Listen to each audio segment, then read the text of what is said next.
Hey, so real quick, serious conversation. Damar Hamlin, our heartfelt prayers for strength, for recovery goes out to Damar Hamlin. At the time of this recording, he's in critical condition, and we just want to just cover him, and cover the family, cover everybody that was in the arena, the players, the owners. Everybody took something different away from that experience, and so. But our biggest thing is that we want to prioritize him right now. We want to send him strength. We want him to recover and get well soon, And it's not about football right now. It's not about getting back on the field. That let us know that life at that point was more important than anything else that was going on in the world. And I pray same thing. Pray for his family, for him, for his well being.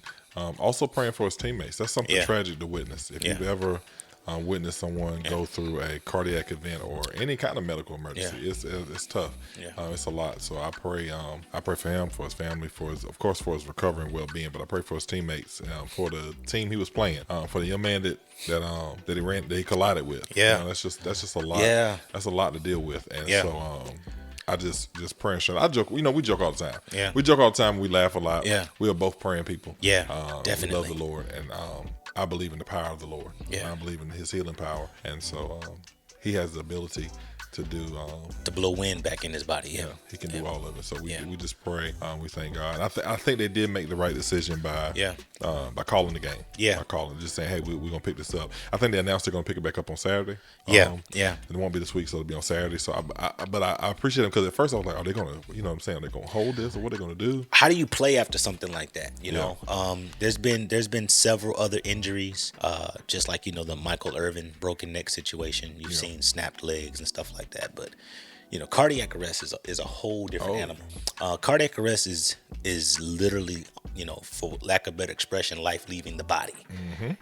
And to be in a situation where you're literally watching someone fight for their life, and then shout out to the medical team getting out there, because they're obviously they're trained for that. Amazing response but time. They're also trained for regular, like, common football injuries. They don't think in their wildest dream that they're going to be trying to resuscitate somebody back to life. Like, that's not what I'm not going to say this is what they signed up for, but it wasn't expected. No one goes out there thinking that that's going to happen in a football game. For sure. They did a phenomenal job. And so shout out to them for just being able to respond in terms of what that looked like, because the interesting thing is, like you were saying, like, how do you continue after that? There's been instances I was comparing it. I was actually, when it happened, I was at dinner. And so we were asking the question sitting at the table, like, hey, are they going to keep going? And my initial answer was, I feel like they shouldn't. But I thought that they would. And my mind went back to, I'm a big wrestling fan. And so my mind went, I don't know if you watch wrestling. But when Owen Hart died in the ring, they kept going. And it was tough, because some people wrestled about that. Like, should we have kept going, or should we have stopped? And I mean, at the end of the day, they made a decision to keep going. It might have been tough. So there was a part of me that thought that they were gonna figure out a way to fight through it. But I'm glad that they went ahead and stopped that. I think because of the magnitude and what it was, and what it looked like, and again, first of all, he's the priority. I think you expedite, get him off the field, and it doesn't look as large. Maybe, but when you start saying things and the reality hits the room that they've been trying to resuscitate this man for 9 minutes. Exactly. That's when continuing football, the conversation that leaves. There were some people that I talked to about it. They talked about, well, what about ticket sales, and what about rescheduling, and what about the collective bargaining agreement, and what about all these different things? And it was just different things to consider. Who came from out of town? Who bought tickets because of how big that game was? That's a deciding game. In terms of what it's going to look like for the NFL playoffs. Oh, for sure. There's people that literally came from out of town to watch that game. But I still believe that the magnitude of what that looks like in terms of the severity of his condition still outweighs, the necessity to continue in that space. How do you? I couldn't play after something like that. Like, I think more injuries come from that. I'm squeamish about anything. Like, people being. I don't like watching videos when people get hurt. I still haven't really watched the video. I don't like seeing people get hurt. I don't like seeing, people falling and getting in. I don't like seeing stuff like that. I don't like to see blood. I know there wasn't no blood, but I just can't take. So I know for me, I would have been done. Like, hey, y'all go on. Y'all figure out how to do it. I'm out. I'm out. So I mean, I appreciate it. But and like you said, it's twofold. Some of us feel like the game should have ended. Some people feel like it should continue. Skip Bayless was one of the people feel like it should continue. His comments. So he tweeted he actually tweeted during the invite, the whole thing that was happening, man. Mm-hmm. You got that tweet up by chance? It says, no doubt the NFL is considering postponing the rest of the game, but how? This late in the season, a game of this magnitude is crucial to the regular season outcome, which suddenly seems so irrelevant. I'm going to just go ahead and say it. That was by far the most inconsiderate thing that could have been said. That man's mom was at the game. You see what I'm saying? And I'm gonna just say it like this. I've had it with Skip Bayless, just being able to like say the first thing that comes to his mind, with no regard. Sometimes he just popped off on Shannon Sharp saying something crazy to him on national television. Like, some stuff is just not okay. I understand you got to do a show. I understand that you're a personality to a certain degree, but I'm gonna say it this way: they canceled Kyrie for less. Kyrie for less. I'm gonna just say it, and I'm gonna go, man. You don't have to agree with me on this, but that man wouldn't have said that about Tom Brady. No. He wouldn't have said that about Tom Brady. Tom Brady would. Period. The nation would have stood still for him. Yeah. He wouldn't have said that about Tom Brady. It's tough. I mean, what you think about Shannon not showing up today? I think it was personal. I think enough was enough. I think everybody's had enough. You know how, like, in certain respects, some people had enough of Draymond when stuff was going on. Like, people have had enough with Skip. And him trying to water down the whole, I pondered about whether I was going to do the show or not and all that other craziness. Yeah, you got a job to do. But at some point, when does humanity kick in? Yeah. When does empathy kick in? Yeah, I think it was when I realized he wasn't on the show today with him and Skip.